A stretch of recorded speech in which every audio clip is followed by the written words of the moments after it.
Olá, tudo bem? Vamos falar sobre O Homem que Queria Ser Rei e outras histórias de Rudyard Kipling. Aprendi a dizer o nome dele depois da vinheta.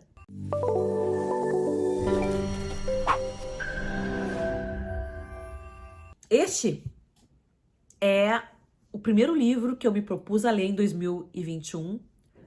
12 livros para ler em 2021. É um livro de contos curtos.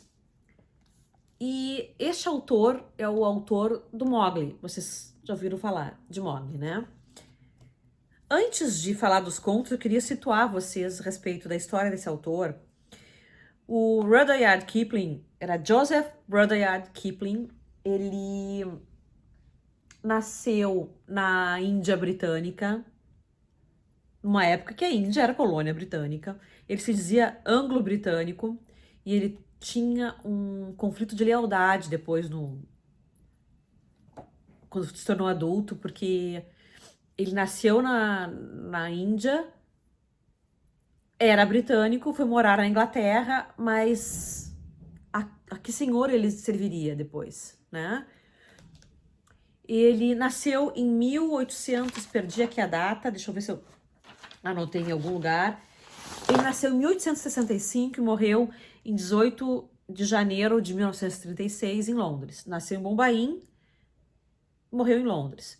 Estou gravando esse vídeo em 19 de janeiro. Então, ontem ele fez aniversário de morte. Ele foi considerado o maior inovador nessa arte de contar histórias curtas, de contos curtos. Muitos viam preconceitos na obra dele e eu enxerguei muito aqui, neste livro. E tem uma peculiaridade na vida dele que, aos 5 anos de idade, e a irmã 3, os dois foram mandados para Londres para serem cuidados por um casal. Eu não entendi em que circunstâncias, se os pais abandonaram e mandaram para Londres ou mandaram para ele estudar. Fato é que ele foi muito maltratado, negligenciado por esse casal e ele tinha horror de pensar nesse momento e ele acredita a este momento o fato dele ter começado a escrever e inventar histórias porque ele mentia, ele tinha que mentir para se safar dos castigos que eram imerecidos. O que aconteceu? Eu lendo esse livro, eu li muito preconceito. E quem me segue lá no Instagram, e se você não me segue, vai lá me seguir, @estantedaclau. Eu falei sobre um outro livro preconceituoso que foi o Oliver Twist, de Dickens. Foi tão preconceituoso, que Dickens se retratou em outro livro. Mas muito preconceituoso. Era claro e patente preconceito. Neste livro aqui, Rudyard... Opa, como é que se diz? Rudyard Kipling. Ele também foi muito preconceituoso. Eu diria que menor grau que o Dickens. Mas será que existe grau de preconceito? Fica a dúvida. Nesse livro, ele fala coisas do tipo: eu sei que eu posso confiar em vocês, porque vocês são brancos e não são maometanos negros. Você tem... essa pessoa é irlandesa, apesar de ter um nariz de judeu. Ele trata a mulher como objeto. As mulheres são a parte ruim da relação, fazem as coisas ruins. Embora... Bom, ele não viveu com a mãe dele, né, praticamente. Viveu... Maneira de falar, né? Ele viveu dos 5 aos 11 anos com a mãe. Desculpe. Ele viveu dos 5 aos 11 anos com esse casal que o maltratou. E depois perdi a história aqui, mas eu creio que voltou para viver com a mãe. E a mãe e as suas 3 irmãs eram consideradas o sol da Inglaterra, da era vitoriana. Rudyard e sua irmã eram de família mais das artes. Eu entenderia que cabeça mais arejada, mas a gente se engana, né? Então eu achei muito preconceito. Para quem depois viveu com a mãe, ele tratar a mulher como um objeto, não sei, eu não sei até que ponto vai isso, tá? Mas quero que vocês entendam, quero marcar a minha posição de que sim, há preconceito no livro. Eu não sei até que ponto contar esses contos, então vou tentando não dar spoiler. Primeiro conto era o que dá o título ao livro, O Homem que Queria Ser Rei. Fala sobre a história de dois mendigos amigos que resolvem que vão ser rei. E como é que era a Índia daquela época? Entenda uma Índia, se hoje, aos nossos olhos, parece muito exótica, imagina naquela época em que não havia lei, em que havia menos conhecimento científico e as crendices corriam soltas, as lendas, religiões muito diversas e o Império Britânico regia a partir de Londres, com entrepostos, digamos assim, dentro da Índia, mas haviam vários reis locais. Cada tribo tinha um rei, cada espaço tinha outro rei. Então, questão de quilômetro e meio, dois, viviam duas tribos diferentes que guerreavam. E esses dois mendigos resolvem que vão ser reis. E eles são picaretas, eles são pessoas que dão golpes aqui, golpes ali. E eles conseguem se tornar reis. As pessoas de uma determinada tribo o veem como se fossem deuses. Um deles começa a abusar do poder. Aí vai a história. Eu achei bem interessante essa história, embora, sim, me deu muita raiva quando ele falou: não, a gente pode confiar em vocês porque vocês são brancos e não negros, maometanos negros. Mas a história é interessante pelo misticismo, pelas lendas diferentes. Segunda história, vamos ver aqui nos meus alfarrábios. Mowgli. Mowgli.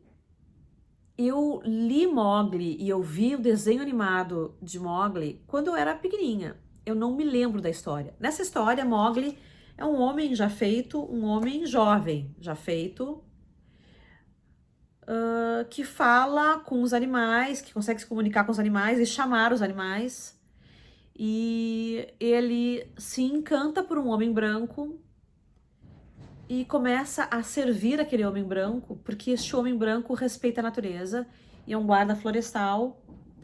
E nessa história de Mowgli, ele se apaixona, ele é acusado de roubo, mostra essas facetas da Índia desorganizada, mostra essas facetas más, humanas, do empregado roubando do patrão, de alguém fazendo intriga com outro alguém, enfim. Mas eu não me lembro nada disso com relação ao Mowgli, do desenho animado. No desenho animado, me fala aí se você já viu.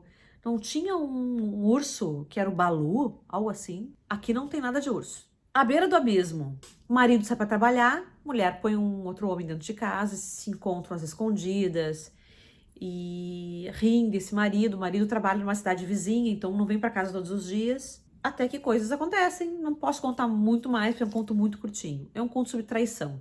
Meu Senhor Elefante é o próximo conto. É um conto interessante. Eu achei engraçada a questão do mentiroso estar contando causos. E ele conta o causo de um elefante de 3 metros de altura que se tornou furioso e ele conseguiu acalmar esse elefante, salvou todo um regimento de ser massacrado por esse elefante. E ele conta essa história a respeito de como o elefante é um bicho sensível e que não gosta de ser tratado como burro de carga. É como se tivessem ferido a dignidade do elefante. É bem bonitinho, embora eu acho que é nesse que tem preconceito também, deixa eu ver. Fala do nariz do judeu. O preconceito nesse livro todo é de passagem, é uma pincelada. Enquanto no Dickens, no Oliver Twist, me pareceu que ele quis marcar a posição, porque ele falou o tempo todo do judeu, o vilão, e assim, toda vez botando características piores, piorando a situação. É só lendo para entender. E nesse, eu não sei se eu consigo dizer que é uma licença poética, essas coisas que eles dizem aqui. Eu acho muito forte a gente desculpar alguém quando diz uma coisa dessas. Mas enfim, continuamos. Wee Willie Winkie é a história de um menino que vivia com sua família num posto avançado, digamos assim, do Império Britânico, na Índia.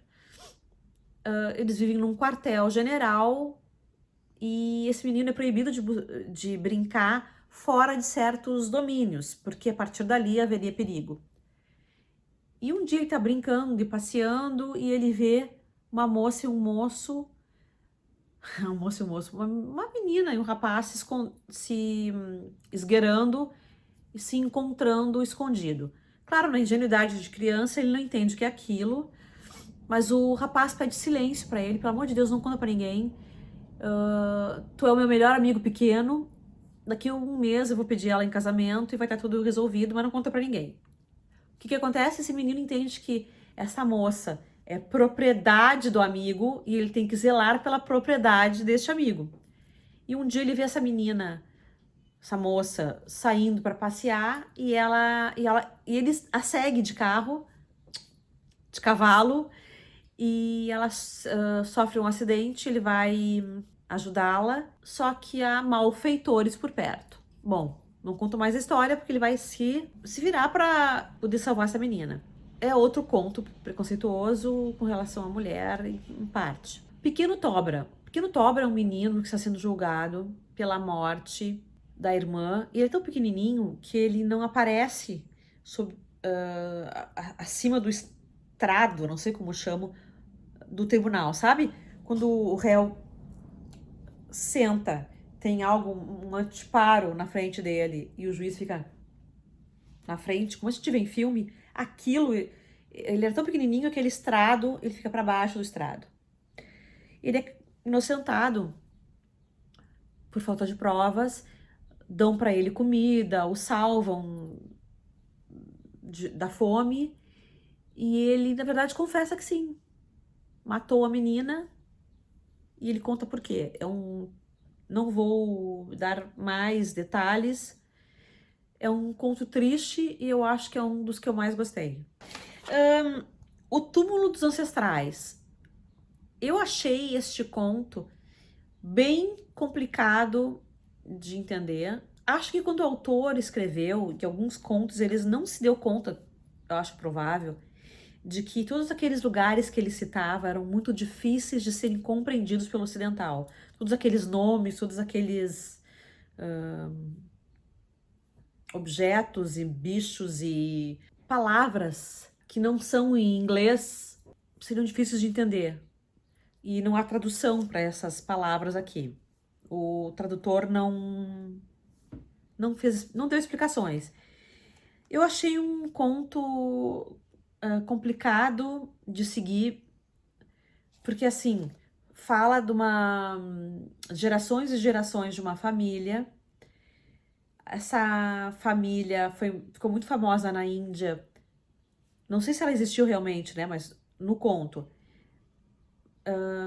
como família de militares, um foi sucedendo o outro.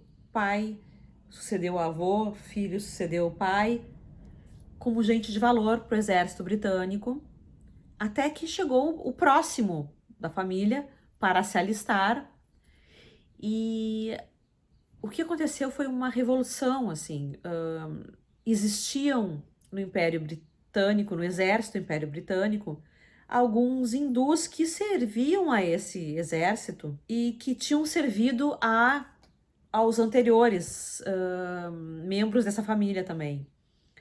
E quando viram esse menino entrar, esse rapaz jovenzinho, entenderam que ele era o representante de uma profecia e meio que o tratavam como Deus. Então, aquele menino tinha um poder de, de apaziguar as questões das diversas tribos, porque ele era visto como um deus. Eu achei que o conto ia falar sobre a inveja que os outros militares iam ter dele, porque militares com patente, já experientes, não conseguiam fazer aquilo que ele conseguiu fazer. Mas não explorou muito isso. Então esse rapaz tem que trabalhar na pacificação das tribos. É também um texto um pouco preconceituoso, porque fala de tribos como selvagens, como menos capazes. Eu achei este conto complicado também pelas essas crendices, essas lendas que tem no conto. George Porgy. George Porgy, enrolei a língua para falar, foi um homem que viveu na Índia, fictício. Numa Índia sem lei, vocês imaginem o território da vastidão da Índia, sem realmente lei, sem o Império Britânico ter verdadeira força sobre todas aquelas pessoas. Esse homem fazia sua lei, então matava quem ele queria, obedecia quem tinha juízo, né? Ele se tornou uma lenda no local, todos o respeitavam. E um dia ele achou que estava cansado daquela vida sozinho, numa terra inóspita, digamos assim, não inóspita, mas numa terra exótica, em que ele não via civilização, vivia sozinho. Então ele resolveu casar.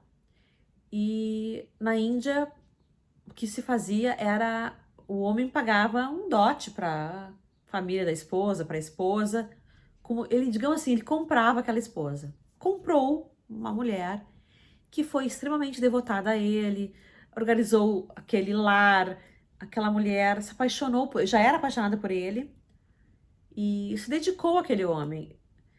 Aquela casa passou a economizar porque ela conseguiu organizar as despesas, enfim. Tudo que ele queria ela fazia e ele estava muito satisfeito com ela. Ele estava muito feliz da vida de casado. Mas a gente vê que ele tá feliz com o arranjo de ter uma mulher. Não é que ele esteja apaixonado por ela. Até que um dia ele resolve que agora ele quer ter uma mulher de verdade, que aquela é, digamos assim, aquele casamento foi um casamento pagão e que aquela não era uma mulher realmente que valesse a pena. Ele queria uma mulher britânica, londrina, mais moderna. Ele foi para Londres e casou. Abandonou a esposa, disse que já voltava. E nos primeiros 10 minutos ele teve uma crise de consciência e depois esqueceu. Só que essa mulher na Índia resolveu que ia atrás dele. Ele volta para a Índia com a mulher nova e essa mulher vai atrás dele. Ele volta para uma Índia, para um outro local da Índia. Então a gente vai conhecer a saga dessa primeira mulher em busca do marido perdido. É interessante o conto, eu acho que eu gostei desse também. De todos eu gostei desse também. Por fim, no fim do caminho é o conto que fala sobre 4 amigos que se encontram na Índia todos os domingos para conversar, jogar cartas, enfim. E porque eles se sentem muito solitários lá. Cada um é de um ponto diferente da Índia e eles tinham que viajar 48 horas para se encontrar no domingo na casa de um deles para conversar e jogar cartas, bater papo, ou enfim, né? Neste domingo em especial, os amigos notam que o anfitrião está diferente, está muito grosseiro. O anfitrião tá xingando todo mundo e tem alguma coisa errada. E um deles resolve, então, permanecer à noite com aquele homem, porque sente que ele não tá bem. E o que permanece é um médico. E ele acaba entendendo que este homem está com insônia. Então ele anda irritado, sem poder pensar por causa da insônia. Só que é um desespero essa insônia. Esse homem pede, pelo amor de Deus, me ajuda. Eu ando irritado, eu tô dizendo coisas que eu não tô pensando, eu ando maltratando as pessoas, eu não tô conseguindo dormir. Bom, o resultado é que esse médico entende que o homem tá tendo pesadelos. Por causa desses pesadelos, ele não consegue dormir, ele tem medo de dormir. O médico receita morfina para esse homem, dá morfina para ele, 2 doses de morfina, não sei como é que funciona, para ele poder dormir. O conto continua e eu não vou contar para vocês o que acontece na sequência do conto, mas eu acho que de todos foi o que eu mais gostei e é o mais pesado. Resumo da história. Eu achei um livro bom de ler, mas não bom. Eu não me encantei. Aquilo que era para ser algo exótico, a gente curtir, foi muito exótico. Tudo era muito exótico aqui. Teve o preconceito. Mas os contos são bons. Não são contos que que eu diria que são contos inesquecíveis, mas são bons. Então, eu daria um 6. Então, é isso. Te agradeço aqui a presença. Muito obrigada. Não esquece de dar o teu joinha, clicar no sininho para receber as notificações aqui do canal e te inscrever, obviamente. Vai ser o maior prazer te ver aqui sempre que eu postar um vídeo. E eu te vejo no próximo vídeo. Beijos. Me liga.